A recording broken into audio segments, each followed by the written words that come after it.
الحمد لله، الحمد لله وسلام على عباده الذين اصطفى. أما بعد،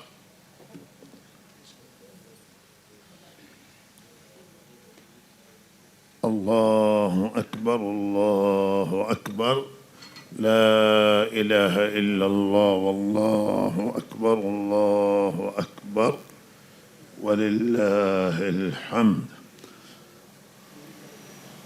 أعوذ بالله من الشيطان الرجيم. إن الذين لا يرجون لقاءنا ورضوا بالحياة الدنيا واطمأنوا بها والذين هم عن آياتنا غافلون أولئك مأواهم النار بما كانوا يكسبون. الله رب العزت در این آیات دوتا تفکر را و دوتا نگاه را مطرح کرده و با هم اینها را مقایسه کرده است. دوتا نظرند که مردم دنیا دارند، دوتا فکرند و دوتا اندیشان که مردم دنیا همه در این دوتا تفکر تقسیم می شوند و فکر و برداشت اینها را جدا می کنه از یک دیگه. و اولین تفکری را که الله تعالی مطرح کردن تفکر کسانی است که اعتقاد به حساب و کتاب ندارند، اعتقاد به قیامت ندارند و آرزوی ملاقات پروردگار را در سر ندارند. معتقدند که زندگی همین زندگی دنیاست و همین دنیای مادی که ما در زندگی میکنیم کل زندگی همین زندگیه و بس. و لحاظ اعتقاد به جنت و جهنم ندارن، اعتقاد به عذاب قبر و حساب و کتاب آخرت ندارن، اعتقاد به ملاقات پروردگار ندارند و قیامت ندارند و قیامت قبول ندارند و معتقدند که انسان وقتی که میرد خاک میشود و میرود و زندگی همین زندگی دنیاست و بس. و لحاظا این تفکر را الله اینجا تذکره کرده که خطرناکه و بسیار خطرناکه وقتی که اعتقاد به حساب و کتاب نیست، وقتی که اعتقاد به قیامت نباشه، وقتی اعتقاد نیست که الله رب العزت روز قیامت ترازوی عدل را برقرار می کند و حق مظلوم را از ظالم میگیره، باطل را الله تعالی از حق را از باطل جدا میکنه، بین حق و باطل فیصله میشود اونجا. و لحاظا وقت اعتقاد نباشه به این و فقط تفکرم این باشه که همین زندگی دنیای میخوریم اینجا و بنافع دنیا را بهره باشیم و بهره برداری میکنیم و وقتی که میمیریم خاک میشویم، دیگه حساب و کتابی نیست. این یک تفکره که مردم دنیا داره و لحاظا کسی که این فکر داره و قانع به زندگی دنیا و راضی از زندگی دنیا و خوشنوده و به همین دنیا قناعت کرده است و لحاظا هر عملی را که دلش بخواهد انجام میدهد. گناهی برای اون وجود نداره و او اعتقاد به گناه ندارد و غافل از آخرت، غافل از الله تعالی است و دنبال خواهشات نفسانیه، هواهای نفسانیه، غرق در هواهای نفسانی. و یک انسان اینه و این اعتقاد بسیار بسیار خطرناک است. و شما ببینید امروز این فسادهایی که در دنیا انجام میگیره نشأت میگیره از همین اعتقاد، یا اعتقاد به آخرت هیچ وجود ندارد و حساب و کتاب، یا اعتقاد به آخرت ضعیفه و اعتقاد به آخرت مانع نمیشه از گناه ها، چرا که اعتقاد در واقع نیست، یا اگر باشه بسیار ضعیف هست که نمیتواند در مقابل این غفلت بایسته و نمیتواند در مقابل این گناه ها مانع باشد. و روی این تمام این جنایات، این قتل ها، این خونریزی ها، این مظالم که انجام میگیرند، این حق‌کشی، خیانت، جنایات، اختلاس و حیف و میل مال مردم، ریختن آبروی مردم، جنایت بر دیگران و ظلم بر دیگران، همه نشأت میگیرند و سرچشمه میگیرند از اعتقاد، نبود اعتقاد به آخرت، نبودن اعتقاد به ملاقات الله تعالی. و لحاظا اونها اگر کسی یاد آخرت را به اندازه بده، اونها تلقین بکنه که آخرت چه جوابی خواهید داد، برو میخندند. اگر بگه از خدا شرم بکنید هم تمسخر میکنند. و چون که اعتقاد به الله ضعیفه، اعتقاد به آخرت وجود نداره یا ضعیفه، روی این انسان های دنیا کم نیستن، بلکه اکثریت را در دنیا همین تفکر تشکیل میدهد که بالاخره آخرت وجود نداره. بسیاری مسلمانان ولی رفتارشون چنانه که اینها اعتقاد به آخرت ندارند، اعتقاد به الله ندارند، اعتقاد به دین ندارند، خود را دیندار میگویند. اگر بپرسی میگه مسلمانند، اما جنایت میکنند، اما ظلم میکنند، اما خبری از احکام الله نیست، خبری از نماز در زندگی، از روزه در زندگی، از زکات در زندگی، از حج در زندگی، از حقوق الله در زندگی، از حقوق الناس در زندگیشون وجود نداره. و وقت نماز الان اونا خوابند و برای نماز بلند نمیشوند، خواب حاضر نیستند که ترک کنند. اینها همه ناشی از ضعف اعتقاده، نبود اعتقاده. اینا اعتقاد به خدا ندارند و میگن خدا را قبول دارند، اینا اعتقاد به دین ندارند و میگن دین قبول دارند. یا اگر قبول هم دارند، خدا و حساب و کتاب و آخرت را بسیار ضعیفه، بسیار مرده، بسیار ناچیزه که نمیتونه مانع از گناه باشه، وادار کننده به دستورات الله تعالی باشد. لحاظا خیلی ضعیفه و متاسفانه این نه آن که در میان غیر مسلمانان این فکر هست. بسیاری از مسلمانان خود را مسلمان میگویند، اما فکر آخرتشون به آخری درجه و ضعیفه. دانه اسفند، دانه گندم، دانه جای ایمانشون ایمان به الله و به آخرت بسیار ضعیفه و روی اینها روز قیامت مسلمان و غیر مسلمان همه گرفتار عذاب جهنمند.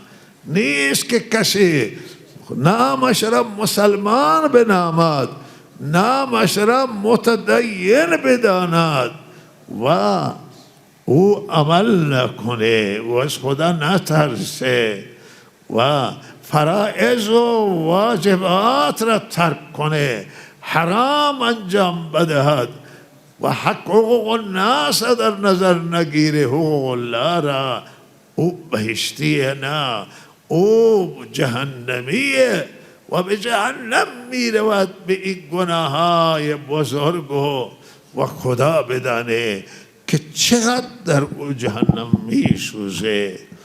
و اگر یک ایمان باشه یک روز به برکت همون ایمان امکان نجاتش وجود داره. ولکن عزیزان من بسیاری هست که هیچ اعتقاد ندارن، میگم مسلمانان اما مسلمان هم نیستن. اینایی که مردم را شکنجه میکنن برای مال و برای منافع خودشون و اینهایی که مردم را میکشند، آدم میکشند، انسانهای بیگناه را که قتل نکرده قتل میکنند و انواع جنایت های مالی انجام میدهند. اینا نتیجه همینه که اینها به دنیا قانعند و اونها راضی به دنیا و دنیا را ترجیح میدهند از آخرت.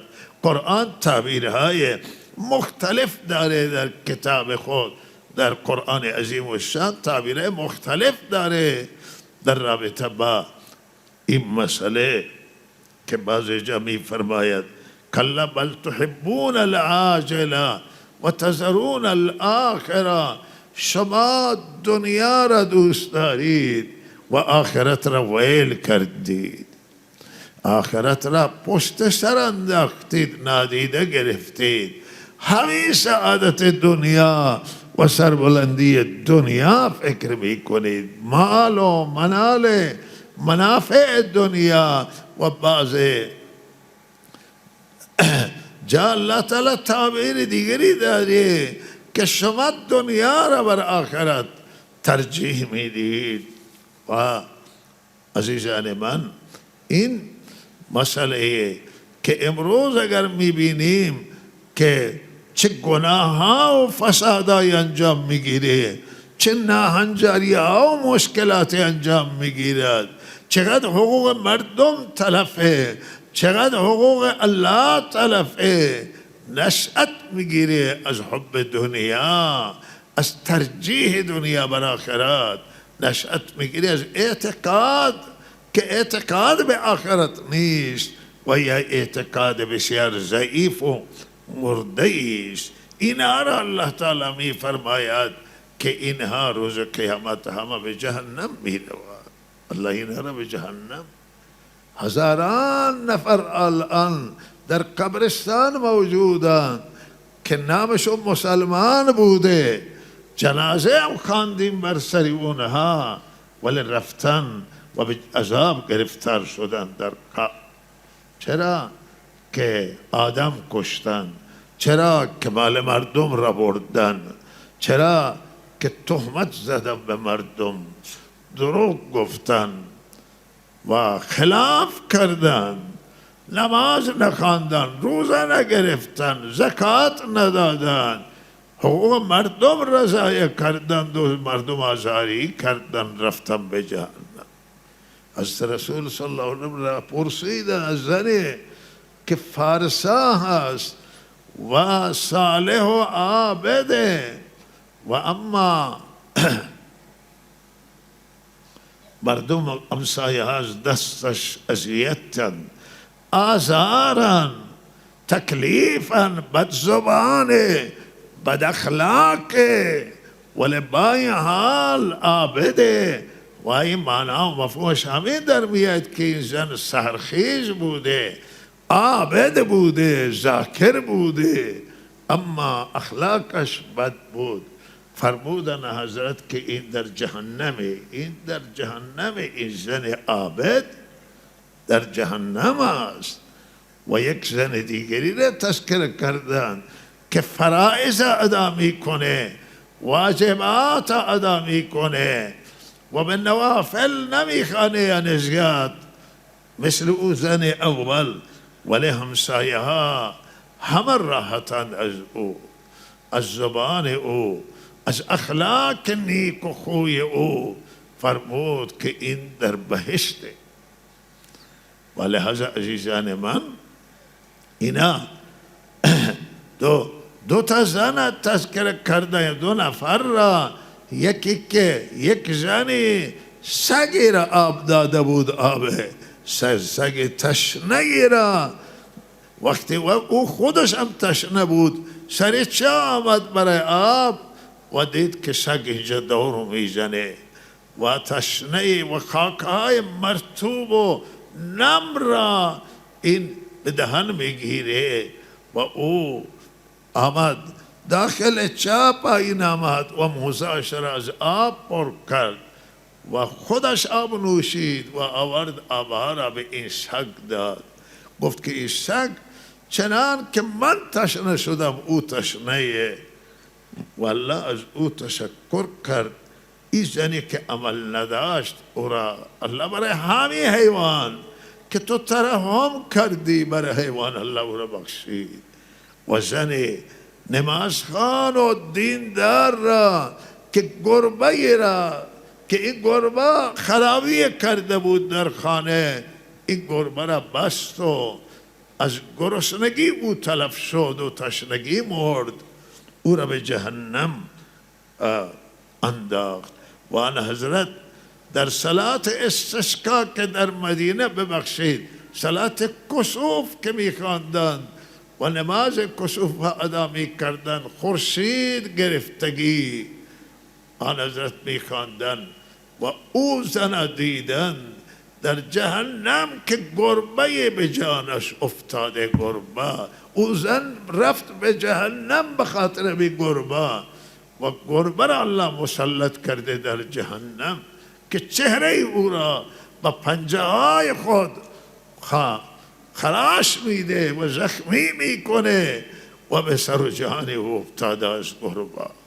و ای عزیزان من، این بیرحمی، انسان نمازگزار باشه، انسان ذاکر باشه، انسان دوست داشته باشه صحابه و اهل بیت را و بگه نامش را، همون نام اولیاء را هم بگذارد ولی مردم آزاری بکنه و حقوق مردم را تلف بکنه، هیچ نجاتی برای او نیست. نجاتش دست خداست.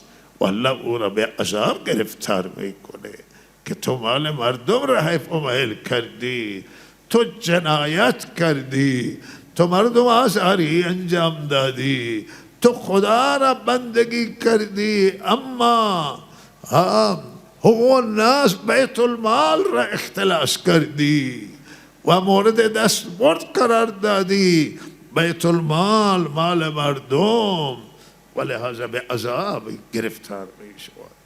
ببینی بسیار خیال می کنند که الله ما را می بخشه که ما این گناه ها را انجام می دهیم. این عزیزان من اگر حقوق الناس باشند برای بخشش وجود نداره و اگر حقوق الله باشند الله می بخشه، ولی اگر حقوق مردم باشند باید رضایت مردم حاصل بشه تا الله او را معاف بکنه. مردم محتاجن، نیازمندن و حقوقشون را روز قیامت از ما میخواهند و ما پاسخ نداریم و گیر میکنیم آنجا به حساب و کتاب. بسیاری از اولیاء الله که اولیاء الله و صالح بودن اما حقوق الناس برای حقوق الناس گرفتار شدند، در قبر گرفتار شدن، در آخرت گرفتار شدن. انسانهای عابد، انسانهای مجاهد، انسانهای صالح برای حقوق الناس پایشون گیر کرده است. و روی این عزیزان من مواظب باشیم، بیدار باشیم و اعتقاد آخرت را در دلمون تقویت بکنیم. عقیده مهمه، عقیده به وحدانیت خدا، عقیده به رسالت انبیا، عقیده به آخرت. این سه محور عظیمان و بدون اعتقاد به این سه محور اصلا دین تشکیل نمیشه و انسان دیندار نمیشه. الله من و شما را توفیق کن. همه این جنایت های امروز، خون ریزی ها، همه این گناه ها که امروز در دنیا انجام میگیرند نتیجه نبود اعتقاد صحیح یا اعتقاد هست ولی قابل قبول نیست، اعتقاد ضعیف و مرده است که نمیتونه مانع باشه. ایمان اگر بوی باشه ولی ایمان قوی وجود نداره در وجود اینها. اینا را الله تهدید کرده به جهنم. ان الذين لا يرجون لقاءنا ورضوا بالحياة الدنيا واطمأنوا بها، به دنیا اطمینان حاصل کردن، قانع شدن به دنیا و اینها به آخرت اعتقاد ندارن. اینها را فرموده که جایشون جهنمه و به سبب عمل کردی که انجام دادن. اما گروه دوم و مؤمنینن که به الله اعتقاد دارن، به آخرت اعتقاد دارن و به رسالت انبیا اعتقاد دارن، اعتقاد قابل قبوله، اعتقاد درسته، اعتقاد صحیحه و ایمان آوردند، ایمان اعتقاد دارند و عمل صالح هم انجام دادند.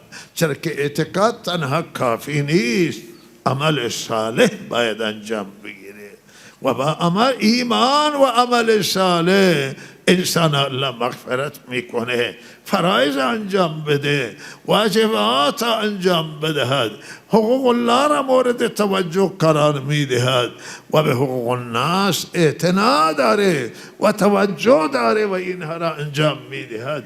اینها را فرموده مؤمنینن، این بندگان فرهیزگارن، اینا خدا فرستن، اینا خدا شناسن، اینها فکر آخرت دارن، هیچ وقت به حقوق مردم دست راز نمی کنن، به آبروی مردم، به مال مردم، به خون مردم، با مردم خیانت نمی کنن، با هیچ کسی خیانت نمی کنن.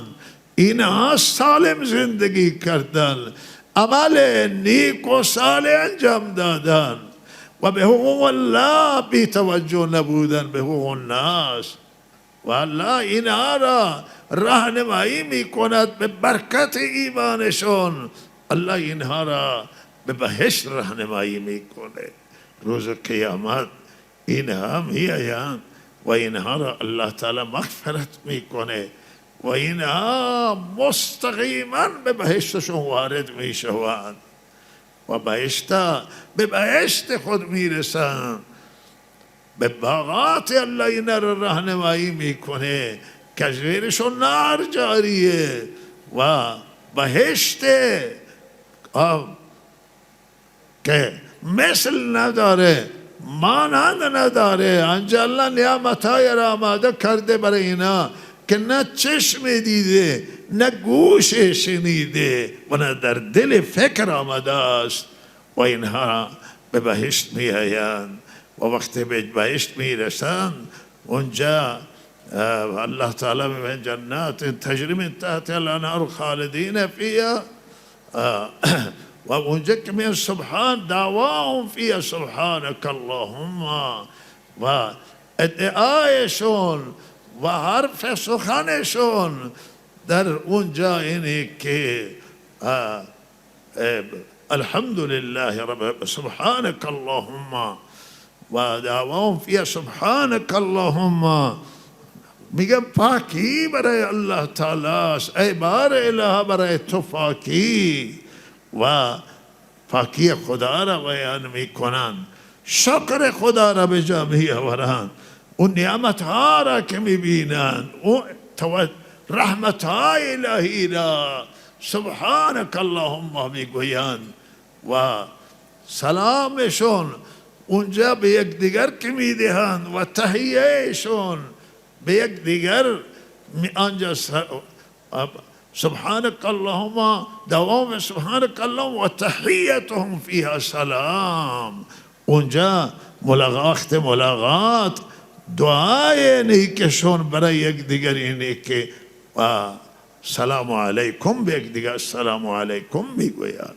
سلام خدا بر شما بهترین دعای که الله تعالی تعلیم داده به ما دنیا که یک دیگر را سلام بدیم و روز قیامت هم سلام هست آنجا که یک دیگر را سلام، فرشتگان سلام میدن به اهل بهشت و الله هم سلام میدهد، سلام قولا من رب الرحیم. و فرشتگان هم میآیند و سلام میدهند و فضای بهشت فضای سلام، فضای بهشت فضای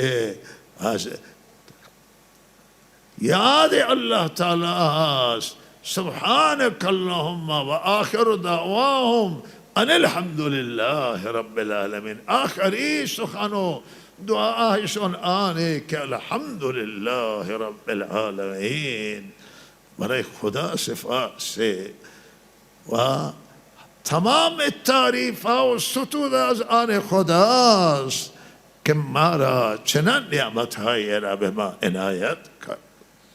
و این زندگی اهل ایمان ہے، این جایگاه اهل بهشت. کسی که اعتقاد به الله داره، فریب دنیا را نخورده، دنیا که نیاز هم در دست داشته و دین هم نگهداری کرده است، هم الله اینا را دنیا هم میدهد، آخرت هم میدهد که آخرت را رها نکردن و دنیا را بر آخرت ترجیح ندادن. اما اونهایی که آخرت را رها کردند و ویل کردند، الله می فرماید ماواهم جهنم، این جایگاهشون جهنم هست که خدا من شما را نجات بده. این دو تا تفکرن در دنیا، دو تا نظرن در دنیا و نظر اول بسیار بیشتر. و اونهایی که سالم زندگی میکنن، درست زندگی میکنن، خدا شناسن و خدا را در نظر میگیرن، اخلاق های خوب را در نظر میگیرند، حقوق الناس را در نظر میگیرند، این جایگاه اونهایی که تعدی میکنند و ظلم میکنند، نامشون یهود بگذارید، نامشون نصارا بگذارید، نامشون کمونیست بگذارید، نامشون مسلمان بگذارید، اما به جهنم میتوان.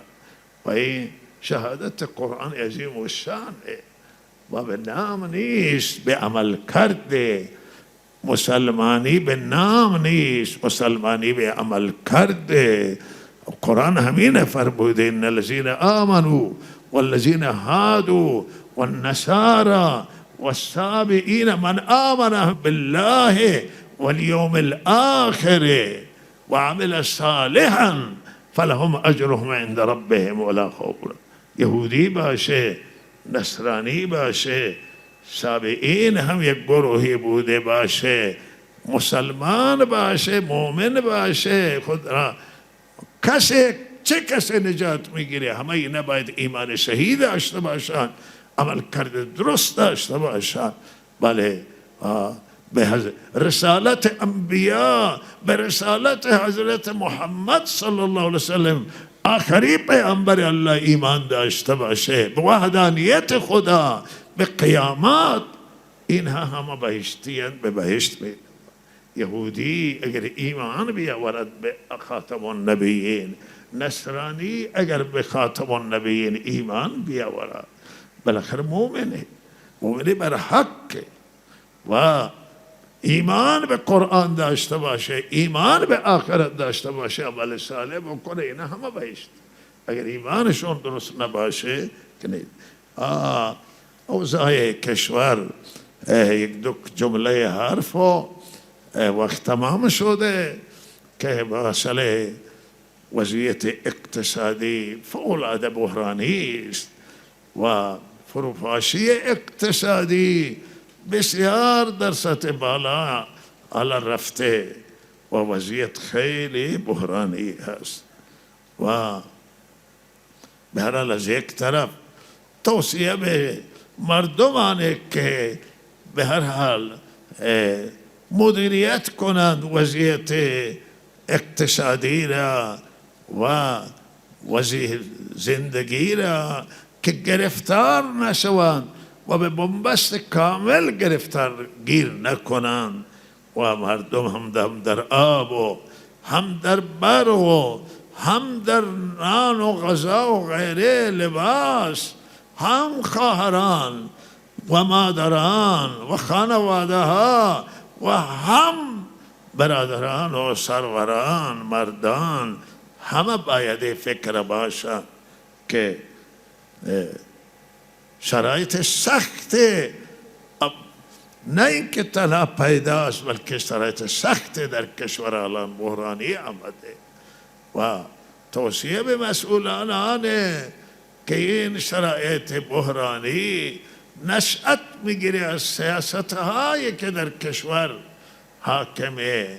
اگر بر روی کرد جدید شما برنامه ریزی نکنید و نیایید و اگر به هر حال تلاش نکنید برای آنکه تحریم ها را بردارید از کشور و ثروت‌های بلوکه شده کشور را به ایران بر نگردانید و بحران بزرگ مواجه شده اید و شده و هنوز بحران بیشتری می آید که خدا مگر فضل کنه و نظر لطف شامل حال باشه از دست کسی نمی شود.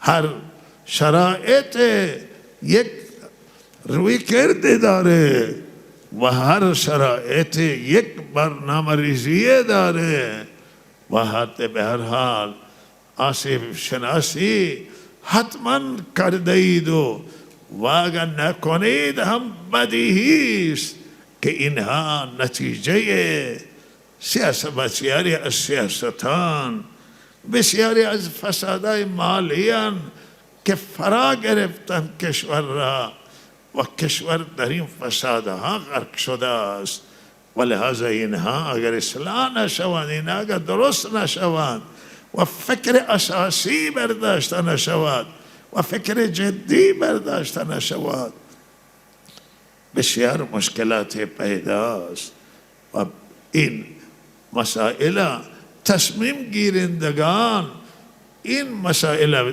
ببینند و دقت کنند و توجه کنند و روستایی ها را روستا را و ملت ایران که بیکارن، کارگرها را، کارخانه هایی که تعطیل شدن و مردم بیکارن، اکثرا مردم ایران شغل ندارن، درآمد اگر کسی داره درآمد کفایت نمی کند. همه مردم ایران فکر شده اکثرا الا ماشاءالله و لحاظا فکر اینها باشد، این حیاتیه، این مهمه. مسئول راحت نخوابد، مسئولان راحت نخوابد و از هر فکر مهمترین فکر مردم خود کشوری ایرانه با این ملت، با این گستردگی و با این بزرگی از لحاظ عدد و از لحاظ شرافت و همه مسائل نباید اینها گیر کنند توی زندگی با بنبست و بالاخره مسئولیت به عهده چه کسانی هست اونا به مسئولیتشون رسیدگی کنند. الله تعالی همه ما را توفیق عنایت بکنه و مشکلات را از سر کشور به بزرگی خودش برداره و اسباب را فراهم بکنه و زمینه را و بالاخره بالاترین مسئله نگهداری خود ملت و بالاترین مهم در کشور و مسئولیت و خود همین رعایت این مردم و اقتصاد مردم. اقتصاد از پایه های بزرگ در زندگی انسانه و اگر اقتصاد متزلزل بشه و با فروپاشی برسه و بنبست گیر بکنه همه چیز از به فروپاشی میرسه و همه چیز به هم میخوره و لحاظ اقتصاد حیاتی و رسیدگی بکنید. کفر و فقر و همه این بدبختی ها در حدیث شریف از زبان حضرت رسول صلی الله علیه وسلم هشدار داده شده که کاد الفقر ان یکون کفرا، فقر به کفر می انجامه و قریبه که انسان کافر کنه و از دین خارج کنه و این مسائل و حتی انواع فسادهای مختلف بروز میکنه وقتی که جامعه گرفتار فقر بشه و اون چیزایی که هیچ کسی راضی نیست و نمیخواهد اونها به وجود می آیند و زندگی برای مردم بسیار سخت شده است و الله تعالی فضل بکنه و صلی الله علی سیدنا محمد.